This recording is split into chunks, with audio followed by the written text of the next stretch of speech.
Hello everyone, I'm Dr. Garima Sachi. Welcome you all in my YouTube channel.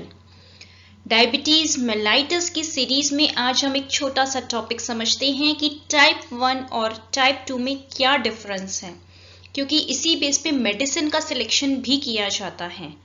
तो हम इस बारे में इस वीडियो में जानेंगे।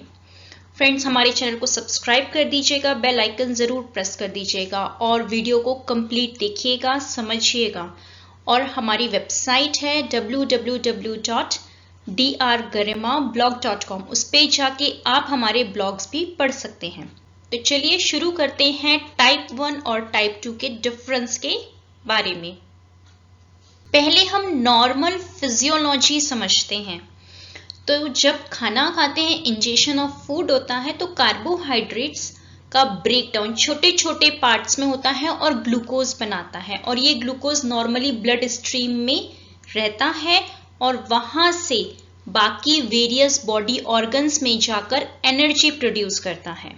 तो ग्लूकोज का काम होता है एनर्जी देना, तो कार्बोहाइड्रेट्स ग्लूकोज में कन्वर्ट होके एनर्जी देता है। अब ये जो पैंक्रियाज है, पूरी जो येलो वाला नजर आ रहा है, उसकी जो बीटा सेल्स हैं उससे इंसुलिन बनता है, और ये इंसुलिन टारगेट सेल्स में जाकर वहां पर बाइंड होता है और ग्लूकोज का इंटेक करवाता है। तो वो ब्लड स्ट्रीम से उस ग्लूकोज को हटाकर इंटेक करवा के उससे एनर्जी प्रोड्यूस करता है। तो ये नॉर्मल फिजियोलॉजी है। जैसा कि इस डायग्राम में हम देख रहे हैं, ब्लड स्ट्रीम में एक ब्लड वेसल्स हैं, उसमें जो व्हाइट वाले छोटे छोटे से दिख रहे हैं वो है ग्लूकोज। तो ये ग्लूकोज ब्लड में जब आता है तो इंसुलिन के द्वारा इनटेक करवा लिया जाता है। अब हम इंसुलिन के इफेक्ट को या उसके एक्शंस को समझेंगे इस डायग्राम से। पर्पल वाले जो हैं ये इंसुलिन है और वाई शेप के ये टारगेट सेल हैं। तो इसके रिसेप्टर पे जाके जब ये अटैच होते हैं और फिर उसे सिग्नल देते हैं, तो यहाँ पर ये रेड वाले ग्लूकोज जो है उनका एंट्री होने लगती है, उनका इनटेक होने लगता है। तो ये नॉर्मल फंक्शन है। यदि इंसुलिन ना जुड़े या वो सिग्नल ना दे तो ग्लूकोज का इनटेक नहीं होगा। तो इंसुलिन भी जरूरी है, टारगेट सेल्स का प्रॉपरली ठीक रहना भी जरूरी है, और इन दोनों की बाइंडिंग होना प्लस सिग्नलिंग, ये चार चीजों का इंपॉर्टेंस है।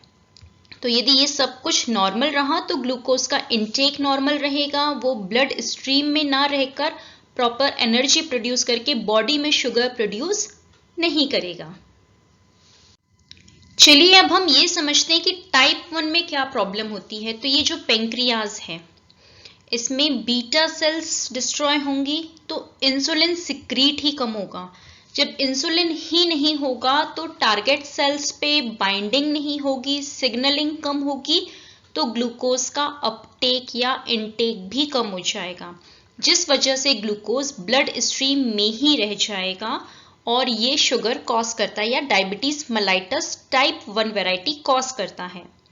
इसीलिए इंसुलिन यदि दिए जाएं इन केसेस में तो प्रॉपरली ठीक हो जाते हैं। तो insulin dependent diabetes mellitus IDDM कहलाता है टाइप 1, क्योंकि ये इंसुलिन पे डिपेंड कर रहे हैं। इंसुलिन मिल जाएगा तो शुगर का इनटेक प्रॉपर होने लगेगा और एनर्जी रिलीज होगी उससे, और ग्लूकोज ब्लड स्ट्रीम पे नहीं रहेगा। अब हम टाइप 2 वैरायटी समझते हैं। तो इंसुलिन तो नॉर्मली प्रोड्यूस हो रहा है, लेकिन जो टारगेट सेल है उसमें जो रिसेप्टर्स हैं वहां पर या तो इंसुलिन बाइंड ही नहीं हो पा रहा है, वहां पर कुछ डिफेक्ट है, या फिर बाइंड तो हो गया लेकिन ये जो टारगेट सेल्स हैं वहां से वो आगे इंसुलिन सिग्नल नहीं दे पा रहा है, तो सिग्नलिंग इशू है। तो इन दोनों में से यदि कोई एक इशू भी है तो ग्लूकोज का इंटेक नहीं होगा और ये ग्लूकोज को ब्लड स्ट्रीम से इंपोर्ट नहीं कर पाएंगे और ना ही एनर्जी प्रोड्यूस होगी। तो ग्लूकोज ब्लड में ही रह जाएगा और ये कहलाता है NIDDM, means non insulin dependent diabetes mellitus. इसमें इंसुलिन के लिए रेजिस्टेंट हो जाती है बॉडी। इंसुलिन के इंजेक्शंस भी दिए जाएं तब भी शुगर लेवल हाई रहता है, क्योंकि इंसुलिन की तो प्रॉब्लम ही नहीं है, मेन प्रॉब्लम है टारगेट सेल की। या तो रिसेप्टर पे वो बाइंड नहीं हो पा रहा है या फिर सिग्नलिंग प्रॉपर नहीं है। अब हम समझते हैं कि ये एक्चुअली क्यों होता है। तो ओबेसिटी है, बहुत ज़्यादा मोटापा है, लाइफस्टाइल सही नहीं है, डाइट कंट्रोल नहीं है, जेनेटिक फैक्टर है, इन सब की वजह से ये टाइप 2 वैरायटी देखी जाती है और ये मेनली एडल्ट्स में होती है आफ्टर द एज ऑफ 30। और इसका मैनेजमेंट जो है वो लो कार्बोहाइड्रेट डाइट्स के थ्रू किया जाता है। बाकी डिटेल्स टाइप 1 और टाइप 2 की, उसके डिसीज के कॉजेस, उसके सिम्टम्स और उसका होम्योपैथिक मैनेजमेंट, दोनों अपने अपने सेपरेट वीडियोस में दिए गए हैं। टाइप 1 का हम इसके पहले एक्सप्लेन कर चुके हैं और टाइप 2 के साथ मिलते हैं जल्दी। हमारा टॉपिक यहाँ पर कंप्लीट होता है। हमारी क्लिनिक का एड्रेस इसी वीडियो के डिस्क्रिप्शन लिंक में दिया गया है। कॉन्टैक्ट नंबर आप सभी को विजिबल है इस स्लाइड पे और ब्लॉग वेबसाइट है www.drgarimablog.com। आप उसमें जाके ब्लॉग्स भी रीड कर सकते हैं और डायबिटीज़ की पूरी सीरीज, उसके जो लेक्चर्स हैं वो डिस्क्रिप्शन लिंक में आपको 1 बाय 1 मिल जाएंगे। तो हमारे साथ जुड़े रहिए और चैनल को सब्सक्राइब कर दीजिएगा, बेल आइकन ज़रूर प्रेस कर दीजिएगा ताकि आपको अपडेट्स मिलते रहें। Thank you.